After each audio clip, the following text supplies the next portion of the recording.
Ya ini saya manajemen perencanaan pembangunan daerah bukan kepengen menggantikan Dr. Sondang di sini, enggak ya, ini cuma sekedar ilmu aja.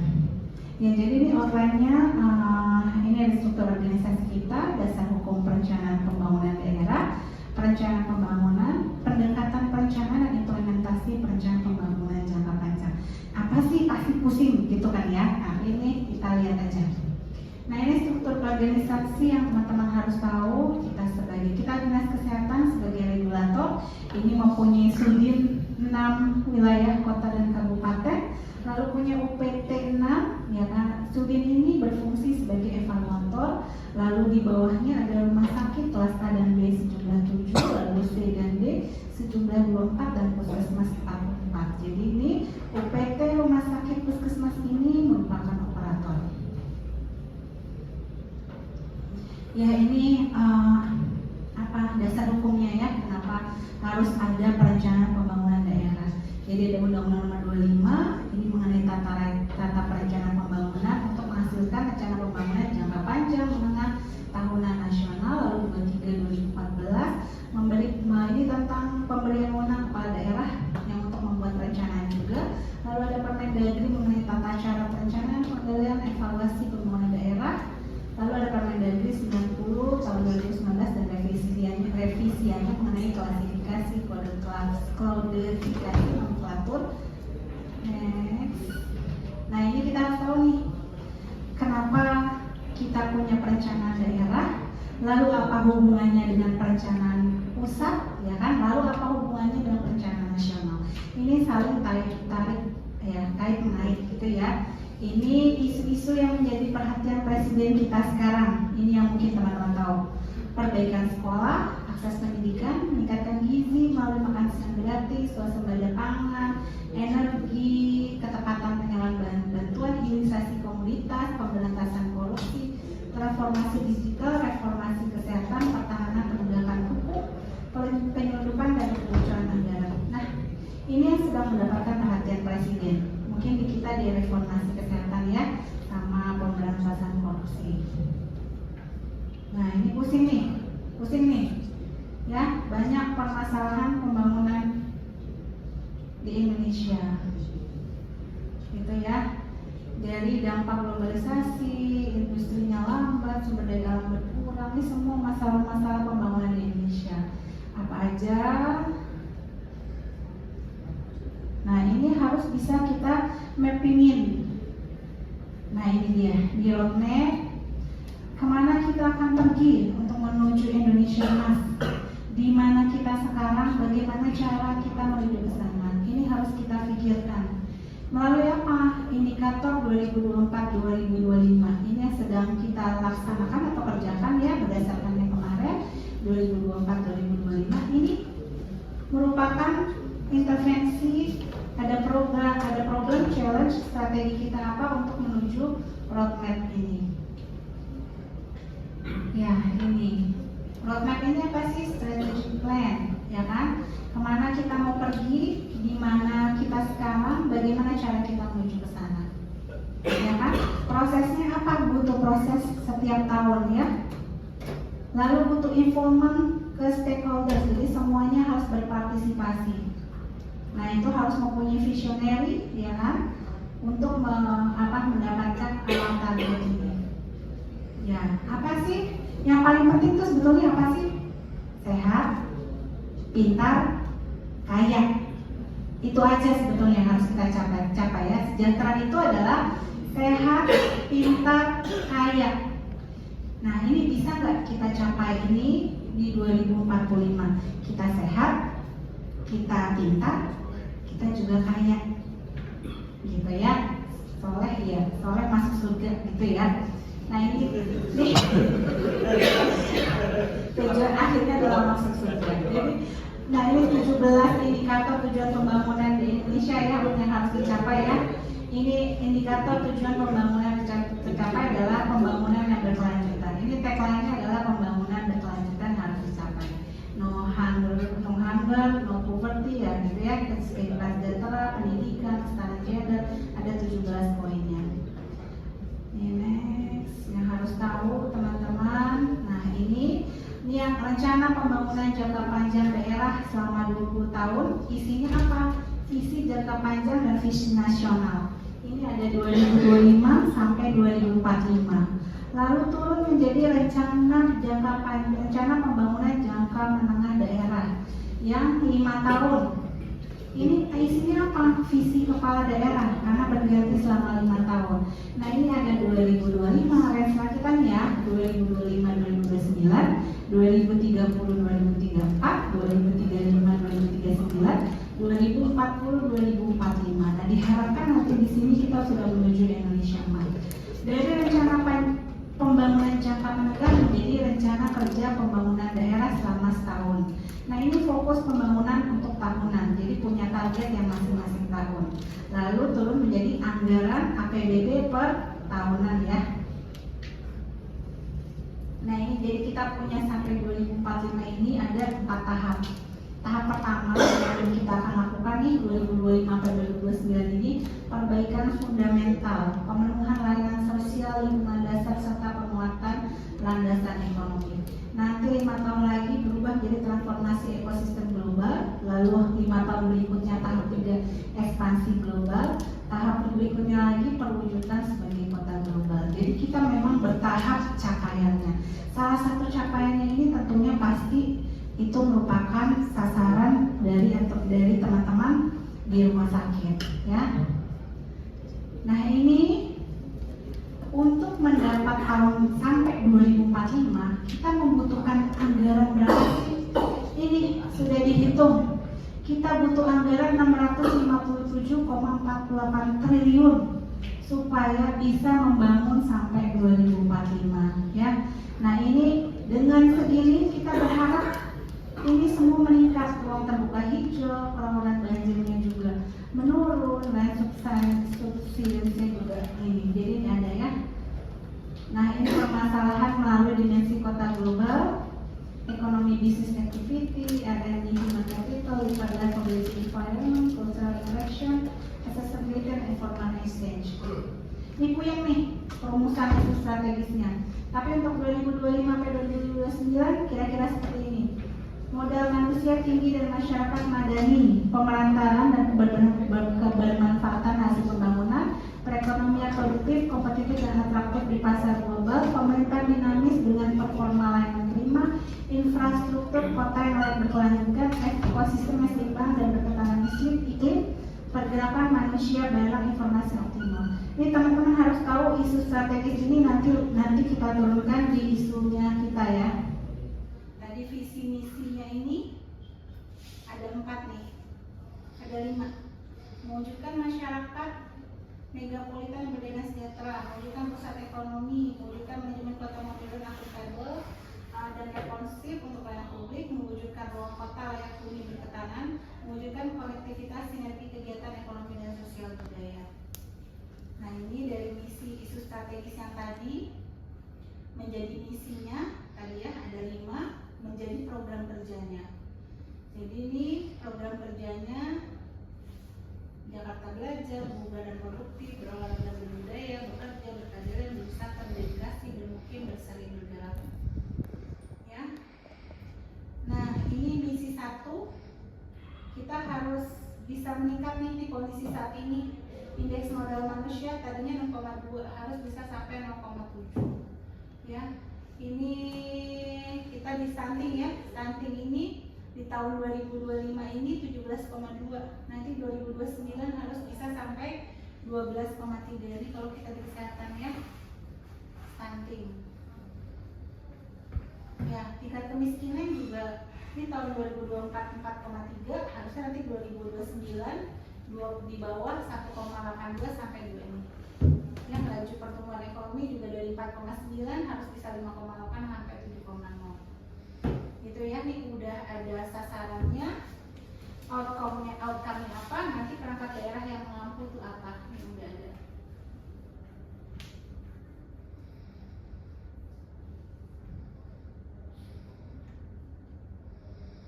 Nah, ini sama harus ya akses layanan air minum sanitasi rakyat kita cuma 9,99, nanti harus bisa menjadi 97,84.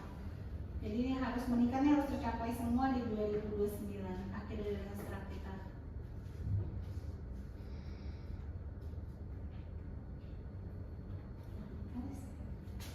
Nah ini juga cakupan untuk misi kelimanya.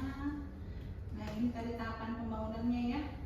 Sampai 2030 harus tercapai transformasi global Jakarta yang sejahtera dan berkelanjutan. Ini dari kita ini lama-lama harus tercapai. Jadi kita pensiun.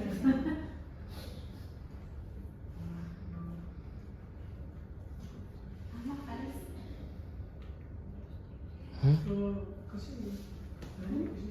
Mana? Kalau Tapen Haris ya. Ini PAD kita. Ya, total APBD ini PAD-nya dari 6, pendapatannya dari 88,15 tahun 2026 dalam triliun ya. 2030 kita harus punya pendapatan 106,85. Ya, ini belanjanya, pembiayaannya. Jadi ini total APBD-nya harusnya kita bisa 119 triliun rupiah. Nah ini tadi udah ini ya, ada kebutuhan pembiayaan menuju kota global. Nah ini kita kerangka pendanaan dari di Jakarta itu banyak sumber pendanaan APBD. Kita juga punya sinergi pendanaan kerjasama sumber pendanaan dari berbagai sumber APBD maupun non APBD. Lalu ada optimalisasi pemanfaatan aset, pengelolaan barang BUMN dalam daerah. Ya ini ada tanggung jawab sosial dan lingkungan atau CSR. Kita juga dapat dari sini. Atau bisa juga KPBU, kerjasama antara pemerintah dan badan usaha untuk menyediakan infrastruktur dan layanan publik. Ada juga penugasan BUMD. Ada juga private investment atau full privatization. Menghimpun investasi swasta untuk pembangunan proyek pemerintah daerah. Jadi Jakarta memiliki Jakarta Investment Center, ada JSC kita untuk mencari investor. Bisa juga kita pinjaman atau hibah luar negeri, ya. Pinjaman bank atau lembaga keuangan, bisa juga pinjaman daerah. Kita juga punya obligasi, Jakarta Fund, dana abadi daerah. Kita juga punya dana yang bersumber dari APBD bersifat abadi dan dana hasil pengelolaannya dapat digunakan. Atau climate finance digunakan untuk, ada juga pendanaan yang untuk digunakan untuk mengatasi perubahan iklim. Ada pendanaan pemanfaatan ruang. Jadi pembangunan ini izin pemanfaatan ruang ini kita juga dapat dari sini. Ya, ini tadi visi misi gubernur ya, atau strategic objektifnya ini punya 7 tujuan RPJMD tadi 10 indikator dengan 9 sasaran RPJMD dan 30 indikator. Nah ini turun nih ke eselon, mungkin eselon 1, eselon 2 gitu ya, tactical objektif. Nah ini seluruh ASN itu kita punya 665 kegiatan dan 770 indikator atau 2.388 subkegiatan. Jadi output dari sini harusnya bisa menghasilkan outcome. Jadi punyanya eselon-eselon adalah berupa outcome. Punyanya gubernur itu impact. Ini harusnya bisa mencapai dari apa yang sudah kita kerjakan, bisa mencapai menuju Jakarta sebagai kota global. Nah ini tadi udah dibilang ya, nasional punya sama, ada punya nasional, punya pemerintah daerah, kita yang ngejalanin perangkat daerah.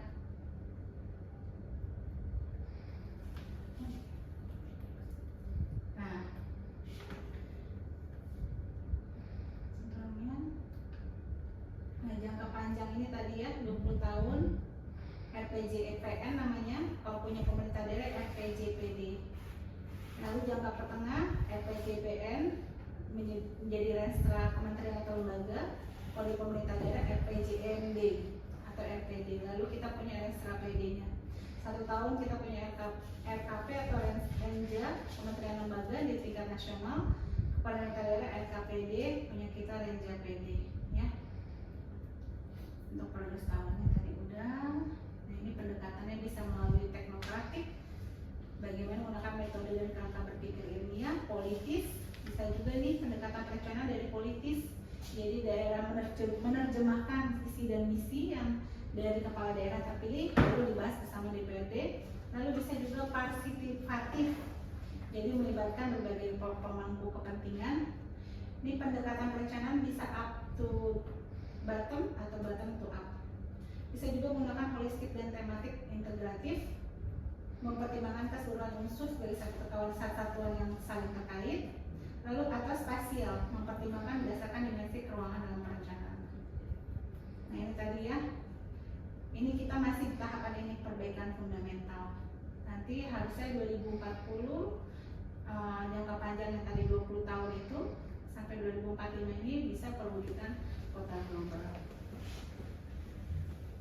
Nah ini tadi udah, ini juga tadi udah.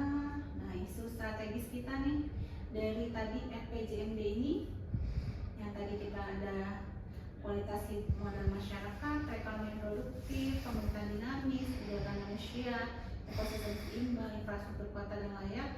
Kalau di bidang SDK kita mappingin ya, perekonomian produktif, kompetitif dan atraktif di pasar global.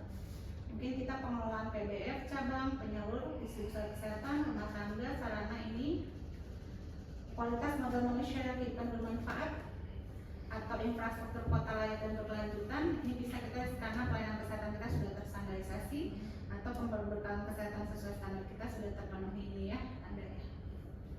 Satu lagi yang bidang SDK, standarisasi pengelolaan dalam bis daerah. Ini semua isu strategis kita yang kita terjemahkan dalam bentuk Renstra, lalu kita ada target tahunan sampai target 5 tahunan yang kita turunkan ke jajaran juga. Ya sekian paparan dari saya, mungkin ada yang ingin bisa ditanyakan, dipersilahkan. Izin tanya Bu, ya, terkait dengan judul tadi paparan manajemen perencanaan pembangunan daerah dan kaitannya dengan kondisi sekarang yang dimana kasus korupsi begitu marak ya Bu. Yang mau saya tanyakan adalah bagaimana menjamin akuntabilitas dan mencegah korupsi dalam proyek pembangunan besar, mengingat adanya resiko penyalahgunaan anggaran di tahun-tahun sebelumnya. Tanya berat langsung dijawabnya. Jadi mungkin disingkat mungkin ya, karena kita ini berhubungan dengan pembangunan gitu kan ya. Jadi kita sebetulnya juga sudah, kalau di DKI ini sudah terpantau gitu ya, semuanya by digitalisasi. Jadi perencanaan kita juga udah by digital, terus udah itu pada saat kita belanja juga by digitalisasi, digitalisasi governance ya namanya ya. Terus penerapan digitalisasi governance itu juga, terus sampai penyerapan kita, sampai itu semua juga itu dan sebetulnya sudah mewakili digitalisasi governance. Jadi pada saat kita mengajukan perencanaan pun itu kita sudah melakukan perhitungan yang akurat sebetulnya kayak gitu, sampai pengadaan itu melalui sistem, jadi by sistem. Dan itu setelah pas kita melaksanakan pembangunan atau melaksanakan sesuatu juga kan, misalnya belanja, kita udah langsung dipantau oleh sistem pengadaan barang dan jasa kita, seperti kita input sirup gitu kan. Dari input sirup itu juga misalnya semua orang sebetulnya udah tahu DKI itu dinas kesehatan itu berapa sih pagu anggarannya, terus akan belanja apa aja sih, itu udah sebetulnya salah satu pemantauan publik gitu kan. Terus saat kita belanja juga lewat sistem, terus setelah itu juga kita dalam proses audit juga tidak pernah lepas gitu ya. Nah dalam arti semuanya itu dalam memantau sistem. Terus keterbukaan pelayanan publik kita juga udah cukup bagus. Misalnya dalam laporan masyarakat itu kayaknya gampang banget diakses. Mungkin kalau bagaimana cara supaya mengurangi atau itu mungkin kembali ke SDM-nya masing-masing ya, dalam arti bagaimana penghasilan ataupun tunjangan yang sudah diberikan pemerintah DKI harusnya tidak lagi membuat kebocoran anggaran seperti itu sih. Mungkin ada yang lain atau sudah cukup pertama? Lagi? Tanya?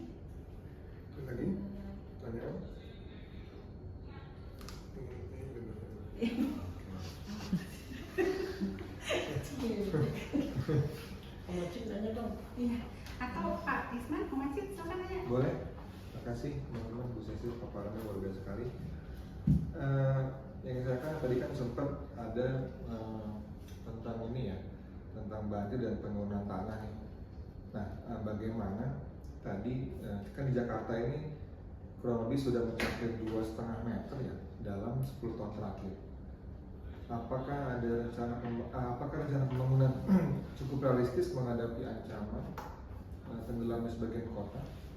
Atau bagaimana? Terima kasih. Iya, jadi si penurunan muka tanah ya di Jakarta Utara ya, ini isunya sebetulnya sangat serius banget. Pemerintah udah nyiapin solusi jangka pendek sama jangka panjangnya. Mungkin kayak normalisasi sungai ya kan, terus naturalisasi sungai, dikembalikan lagi fungsi sungainya, terus perluasan ruang hijau, terus mungkin salah satunya yang masih kurang adalah penertiban ya, dalam arti butuh semua sektor dalam mengatasi ini, karena kan memang masalah di DKI Jakarta adalah timbulnya pemukiman yang seharusnya tidak ada di bantaran sungai gitu kan ya, jadinya itu yang membuat sungainya sempit dan itu sampah juga. Jadi kita sedang kalau dalam jangka panjang itu sistem pengelolaan air kita juga sedang sama giant seawall itu juga sedang direncanakan, serta lalu air tanah, memperbaiki kondisi air tanah itu juga sudah dilakukan. Jadi memang dibutuhkan target yang solusi jangka pendek dan jangka panjang. Mudah-mudahan aja bisa dari giant seawall dan yang macam-macam itu bukan di Jakarta Utara aja, tapi titik-titik banjir di Jakarta, seluruh Jakarta itu bisa berkurang. Aisyah? Balik ke slide yang ada gambar transformasi itu, yang ada gambar gedung Oh, ya. 2030 Ada di belakang. yang mendekati akhir.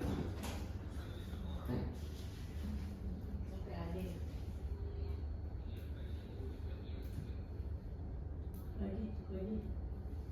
Udah mau akhir. Nah, Nih, itu. ya. Saya lihat dari tampilan ini ya Bu ya. Izin 2026 pertumbuhannya begitu, sampai kemudian di 2028 kan pertumbuhannya padat tuh. Iya. Kemudian mulai dari pengurangan 2029 sampai kemudian di 2030 transformasi itu. Saya melihatnya bagaimana dengan pertumbuhan penduduknya gitu kan. Kalau dilihat dari tampilan sekarang yang muncul, malah terdapat pengurangan jumlah penduduk. Apakah dianggap dengan transformasi global itu adalah dengan kita punya modernisasi landasan pesawat ada di depan rumah kita gitu? Itu gimana gitu teknisnya? Ini, mewujudkan 2030 gitu. Jadi kan kita nggak punya, kalau dibilang nggak punya pelabuhan yang bukan diatur oleh DKI Jakarta, pelabuhan, nggak punya ini, gitu kan, nggak punya si bandara, karena yang ngatur pemerintah pusat ini kan. Jadi salah satu kota global adalah kita punya ini nih, pelabuhan, punyanya si bandara gitu. Jadi mungkin kalau nggak salah sih memang lagi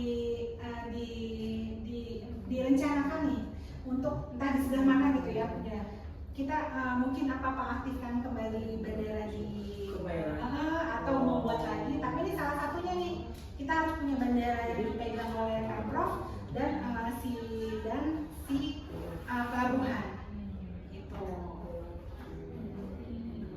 Jadi dikatakan kita transformasinya salah satunya transportasi. Iya. Ininya Iya, salah satu persyaratan kota akses transformasinya ditingkatkan.